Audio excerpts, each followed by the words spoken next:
ঠান্ডা। দিন দুপুর বেলায় টান মারছো কেন? কিছু দেখে ফেলে? আরে দেখলে দেখুক, তাতে আমার কি হয়েছে? তোমার বাপ আর ভাই একটা খুবই খবরদার, আমার বাপ বাইরে খুবই মেলা করো না তো। চলো আমরা কাজে বসে যাই, বিয়েটা করে ফেলে।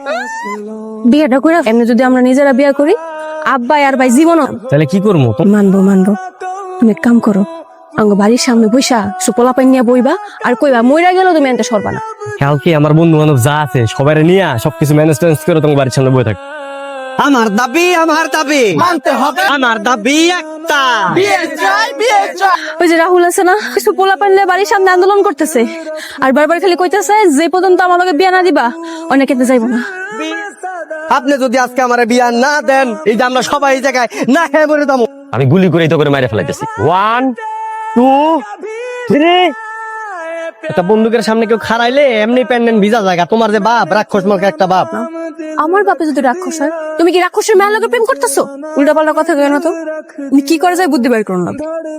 আচ্ছা চলো আমরা বিয়া করে ফেলি। যদি রাজি থাকো তাহলে কো আজকেই বিয়া করো, আর যদি রাজি না থাকো তাহলে তুমি তোমার রাস্তায় আমি আমার রাস্তায়। ঠিক আছে। তোমার বাপের নাম কি? কিন্তু খারাপ মানুষ বলে দেবো, আপনার চরিত্র সমস্যা। আমি কিন্তু আপনার বাবার কাছে বিচার তুমি বাইট করতেছেন। ভাই আমি এর বাচ্চা হলে প্ল্যান করে আমার বোনটা বিয়া করতেছি। আপনার কাছে হাত জোড়া ক্ষমা চাইতেছি সবার কাছে। আপনি হলেন মূল শয়তান।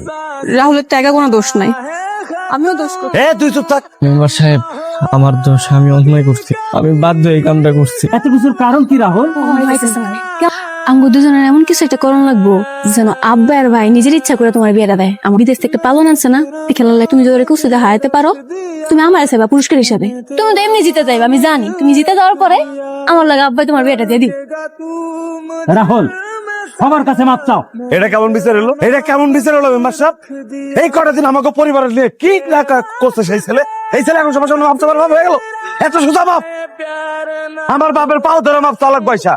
এরপরে পুরা ভরা মজলিসে কান ধরে উঠবস করবে, মাটিতে থুতু বেলায় 4টা উঠাইবো। তার